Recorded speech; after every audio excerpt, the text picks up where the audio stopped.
His father died. His unfinished dreams were all he left behind. While searching through his old belongings, the veteran found a hidden letter, one that pointed to a forgotten cabin deep in the emerald woods. But when he arrived, he discovered a half-built wooden corridor and a legacy waiting to change the rest of his life. Before we begin, please help me reach my first 1,000 subscribers and let me know where you're watching from in the comments below. Your support truly means the world to us. A thin, gray fog drifted low over the tree line where Oregon's emerald forest met the crumbling edge of an old dirt road. Ryan Hale sat in the driver's seat of a rusted blue truck that hadn't smelled like anything but engine grease and wet leather in years. 45, lean but still built like a man who once ran with a rifle across foreign soil, he carried the posture of someone who no longer expected warmth from the world. His jaw was stubbled, the creases around his eyes deeply etched by sun and silence.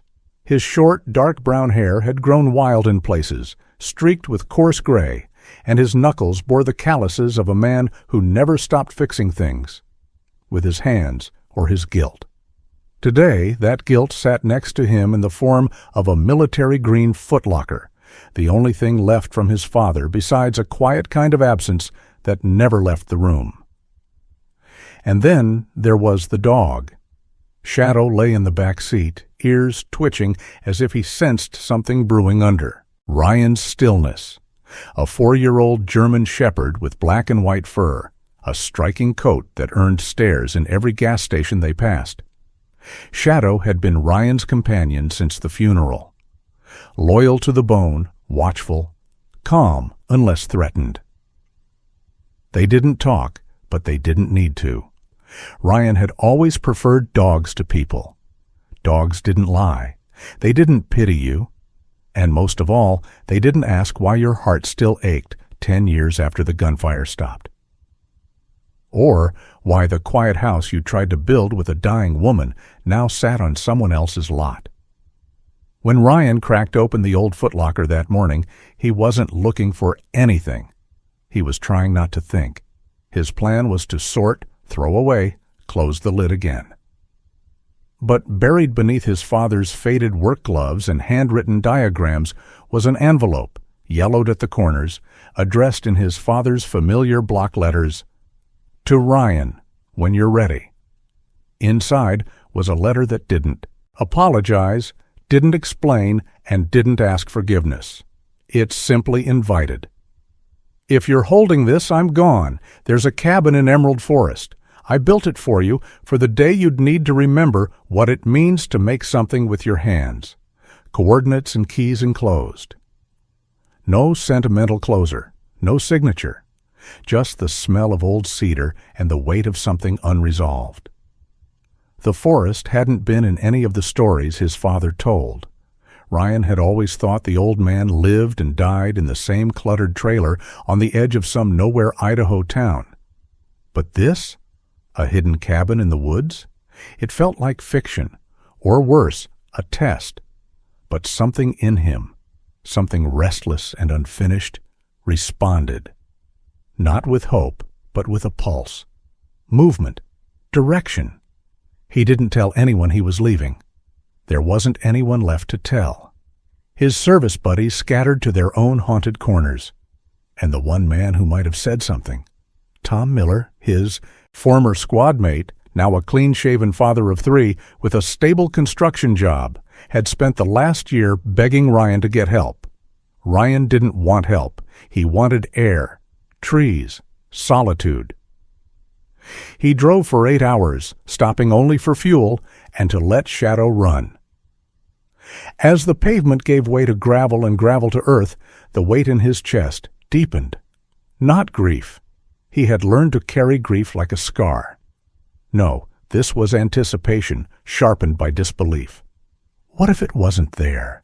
What if it was? And it was empty. He hadn't believed in fresh starts since the day he buried Sarah. She had been his softness, the only one who could look past the hardness the war left in him. Cancer took her in 18 months. The silence left behind had lasted much longer. Ryan didn't cry when she passed. He had forgotten how. Shadow had laid beside him the whole week after, not eating, just watching him breathe. That was when he knew the dog understood. As the truck climbed the last incline toward the tree line, the fog parted just enough to reveal a wooden marker half buried in moss.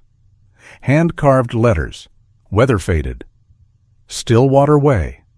No road, just a worn trail wide enough for a single vehicle and maybe a deer. Ryan shifted into low gear and pressed forward. The forest swallowed them whole. By the time they stopped, the sun had lowered into a copper smear behind the canopy. Shadow jumped down first, ears high, nose twitching. Ryan stepped out slowly, boots crunching damp pine needles. He didn't say anything. Not when he saw the outline of the cabin through the trees. A low, timber-walled structure, roof slanted by time, but intact. And beside it, another structure, longer, thinner, darker, the Zhuanggo. Between them stood the bones of something unfinished. A covered wooden corridor, frame exposed, roof beams reaching but not yet covered, stretching between the two buildings like a half-built thought. Ryan stared at it, not moving, not breathing. He didn't know what this place would be yet. A trap? A memory? A chance? But as the wind shifted and Shadow leaned gently against his thigh, Ryan Hale understood one thing. His father hadn't left him instructions. He'd left him a choice. The cabin stood hunched like a forgotten sentinel in the clearing, its wooden exterior darkened by time and thick moss that spread like ivy across its beams. Ryan approached slowly, Shadow pacing ahead, his nose close to the damp earth. The air was thick with the smell of river water and pine resin, and somewhere nearby a songbird chirped defiantly into the stillness. The house was modest, no more than 20 feet wide, but the craftsmanship in its dovetailed corners and weathered cedar siding betrayed the hands of someone who had once loved building. His father, maybe. But Ryan couldn't picture him here. Not yet. He placed a hand on the frame of the door, fingers brushing the old brass handle. It stuck for a moment before giving way with a groan.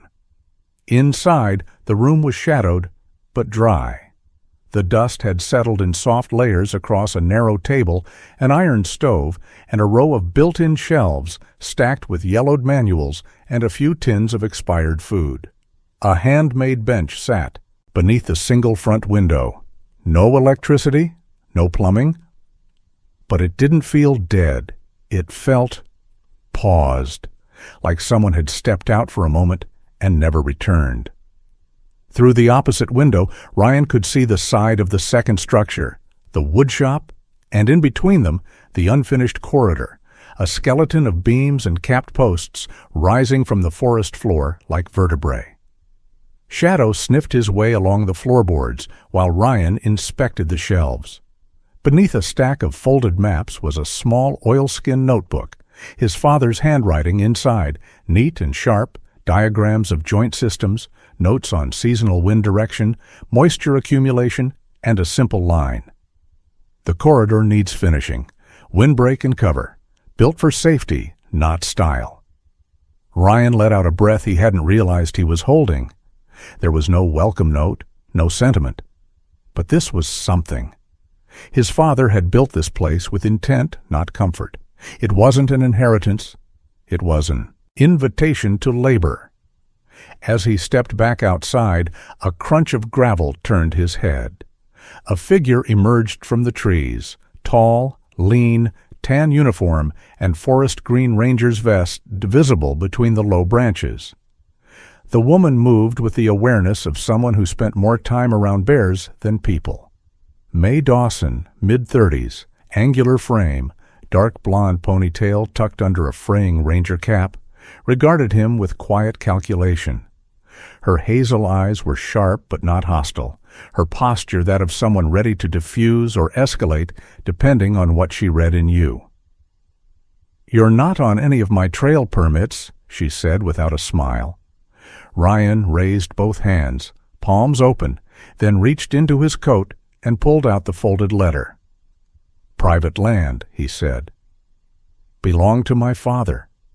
She took the paper, read it quickly, and returned it without comment. Then she looked past him to the cabin, the schwang, the skeleton of the corridor. "Didn't expect anyone to come back here. You planning to stay?" "Maybe," he said. She studied him a moment longer. "There have been signs of illegal logging north of the ridge. Tool marks. Deep cuts and trunks too young for that kind of damage. I patrol here twice a week. You see anyone who doesn't belong, you let me know." She whistled softly, and from the shadows a large gray mutt padded up, rough-coated, broad-chested, with one ear half missing. "This is Juno," May added, giving the dog a pat. "She finds trouble faster than I can." Shadow stepped forward, head low but tail wagging slowly. The two dogs circled once, twice, then settled into a silent mutual assessment that ended with Juno flopping into the dirt and Shadow sitting beside her. May nodded toward the corridor. "That your work?" "My father's. I haven't touched it yet." "You should. Place is a magnet for cougars this time of year. Storm runoff floods the ravine. If you want to live here, you'll need that passage finished." She turned to leave but paused. "This place? It's old. But it's built right. Don't let it rot." And then she was gone, Juno trailing behind. Ryan stood alone again, except for Shadow, who returned to his side and leaned in slightly, like a question without words. The house, the woodshop, the bones of a structure meant to protect. There was nothing here for comfort. But maybe, just maybe, there was something here that could carry a man forward. Rain had fallen through the night, steady and fine, leaving the clearing drenched and gleaming. Ryan stepped into the woodshop for the first time since arriving, boots scraping over warped boards, still damp with age.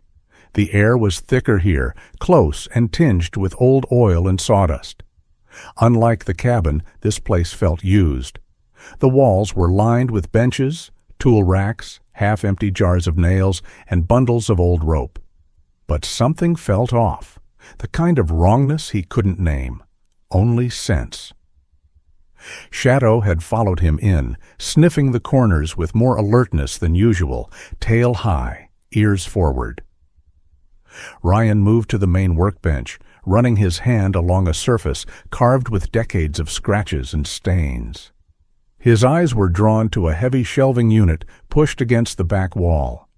The wood beneath it looked different, darker, less worn. He grunted as he pushed the unit aside. Dust swirled and settled, revealing an uneven seam in the floorboards. Shadow growled softly, then pawed the edge. Ryan knelt, tracing the gap with his fingers. It wasn't just a flaw in the wood. It was a trapdoor, nearly invisible if you didn't know to look. He braced his hands, pulled. The panel groaned and lifted, revealing a dark square of hollow space beneath the shop floor. The hidden compartment was shallow but solid. A set of wooden steps led down into a tight, dry room no bigger than a shed closet. Ryan descended slowly, flashlight in hand, heart drumming low and steady. The air smelled of old metal and dried paper. On a small table sat a lockbox, sealed envelopes bound with string, and a canvas duffel. He opened the bag first. Inside were rolls of 20s and 50s, organized in tight stacks, all dated more than a decade ago. Not a fortune, but enough to survive. Beneath it, a rolled-up toolkit, fresh and untouched. He set it aside and reached for the notebooks. There were 3 in total, bound in black leather, filled with diagrams, measurements, notes, scribbled in the same precise handwriting he'd seen in the cabin. His father's voice came through the pages without a single spoken word. Calculations for structural stability, wind direction, beam depth, seasonal expansion, and contraction. The corridor hadn't been abandoned from neglect. It had been postponed by weakness. "I couldn't finish it," one page read, dated 2 months before the man's death. "The bones are strong, the idea is good, but my hands, my breath, they're leaving me. If you come, and if you stay, finish it not for pride, for protection." Ryan sat there for a long moment, back against the cold wall, fingers wrapped around the edge of the table like it might disappear. He hadn't realized how much he needed his father to say something. Not sorry. Not, "I love you." Just something real. This was it, the unfinished corridor, the hidden plans, the sealed money. It was all a kind of love, sharp and wordless, built from wood and stubbornness and foresight. Upstairs, Shadow barked once. A moment later, the familiar crunch of boots sounded outside. Ryan climbed quickly from the floor, shutting the hatch just as Mae Dawson stepped into the shop. Her vest was damp, a few strands of hair stuck to her forehead. "I wasn't sure you'd still be here," she said. "Some fresh tracks near the old logging road. Not mine, not yours." She tossed a trail cam memory card onto the bench. "You might not be alone out here." She didn't ask what he'd been doing. She looked around, noting the sawdust, the faint mark on the floor where the shelf had been, then met his eyes. "Whatever your father left here, I hope it's enough. If this place gets the wrong kind of attention, you'll need more than good bones." Then she was gone again, leaving Ryan with the memory card, the hidden notebooks, and the weight of a corridor not yet built. The rain had cleared by morning, leaving the forest slick and luminous, each blade of grass glistening under pale light. Ryan stepped out into the clearing with the notebook in one hand and a roll of measuring tape in the other. The skeleton of the corridor loomed before him, a bare line of posts stretching from cabin to shop like the spine of something waiting for flesh. It was quiet, save for the low gurgle of the nearby river and the occasional scrape of Shadow's nails across the porch. The dog trailed him faithfully, eyes bright, tongue lolling as Ryan walked the length of the half-built frame, noting which joints had warped, which beams had begun to sag, and which parts had held strong despite the years. By midday he had cleared the rot, reinforced the foundation with spare lumber, and laid out the structural plan according to his father's notes. The design was deceptively simple: thick side posts, low-pitched slanted roof to deflect rainfall, and vertical slats along the sides to block wind without trapping moisture. A storm corridor not meant for beauty, but for survival. Ryan worked in silence, shirt damp with sweat, sawdust clinging to his forearms. His movements were deliberate, economical, the habits of a man trained to conserve effort and energy. Shadow rested nearby, but always kept one eye on the tree line, as if sensing something neither of them could name. The first visitor arrived just past noon.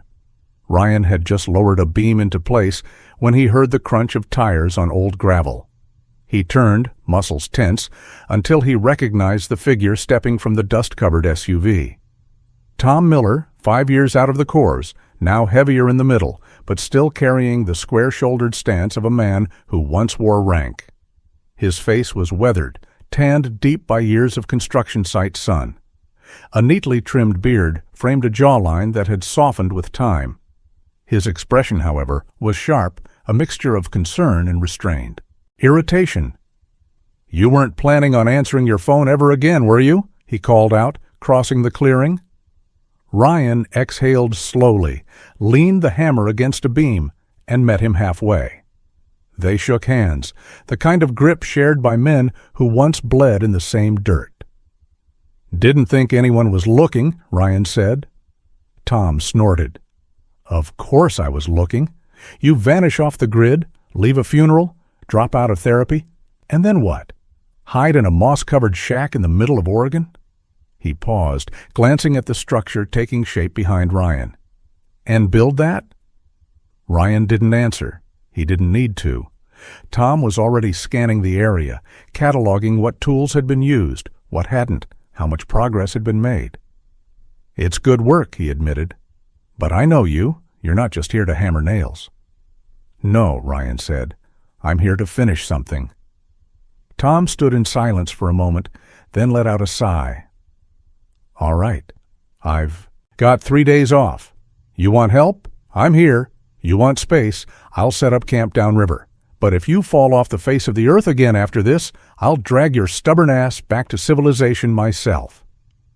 May appeared late in the afternoon, riding a weather-stained bicycle and carrying a battered thermos of strong black coffee. She stayed long enough to inspect the build, offer a few notes on local weather shifts, and nod approvingly at the new support beams. She didn't ask about Tom, only offered him a slight nod as she passed. "You've got 2 days of clear weather," she said before leaving. "Make them count." By nightfall, the first third of the corridor had taken shape, roof beams secured, side slats spaced, just as the diagrams prescribed. Ryan sat beside the cabin, sleeves rolled to his elbows, hands blistered and raw. Across from him, Tom nursed a thermos of lukewarm coffee and stared at the stars rising over the canopy. Neither of them spoke for a long time. They didn't need to. The sound of hammers still echoed faintly in their ears. The ache in their shoulders reminded them of purpose, and the corridor, half-finished but real, stood as proof that something broken could be built again, if only one nail at a time. By the third day, the corridor stood nearly finished, its wooden frame sealed and braced, the slatted walls catching early morning sun in stripes across the packed earth. Ryan moved with quiet purpose, securing the last of the crossbeams, while Tom handled the trimming at the far end. The work had become rhythm, and in that rhythm there was calm. But that calm cracked when Shadow froze beside the eastern tree line, nose low, hackles raised.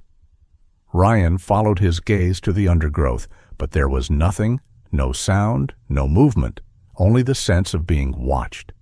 He didn't speak of it, but later he circled back alone and found what the dog had likely sensed: a single boot print in the soft moss deeper than his own, facing toward the cabin. That night, the forest changed. The wind died, but the silence thickened. Shadow didn't settle, pacing the porch with ears cocked and eyes locked on the dark.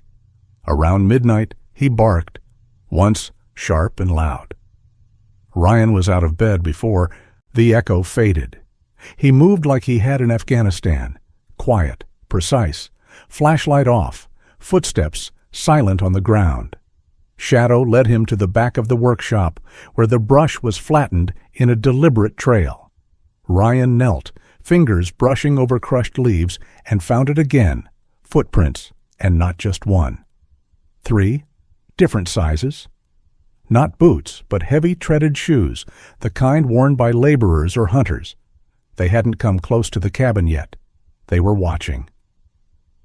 The next morning, May arrived before the sun was fully up, her jaw tight, her hands gloved. She carried a field radio clipped to her belt and wore a pack heavier than usual. "The trail cams caught movement near the western slope," she said without preamble. "Not animals, men." Her tone didn't shake, but her eyes did. "Illegal logging crew, most likely. No permits, no conservation respect. They work fast, strip quiet, and don't care who owns what. You're in their way." Ryan listened, arms crossed, expression unreadable. Tom stepped up beside him. "So what'll we do?"